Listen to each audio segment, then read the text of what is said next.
Lega! Via! 1, 3, 4!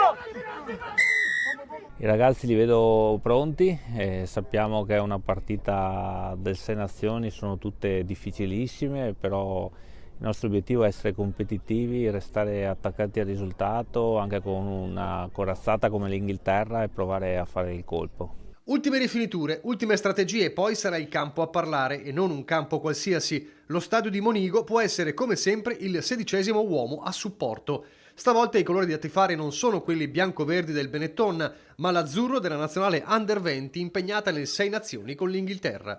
Una serata speciale per tutti, ma soprattutto per chi, come il terza linea del Petrarca Padova Jacopo Botturi, vive un esordio particolare. È la prima partita da capitano in uno stadio come Monigo, dove ci sono 5.000 persone che contano su di te, è una grande pressione, però siamo focalizzati sul far bene e su non fare errori stupidi. Dopo la bella prestazione con la Francia, campione del mondo, è vietato commettere imprudenze e distrazioni contro gli inglesi, una partita che si preannuncia molto fisica. Sarà una battaglia 1 contro 1, loro sono una squadra che muove parecchio il pallone, quindi dovremo stare molto attenti su quelle fasi lì.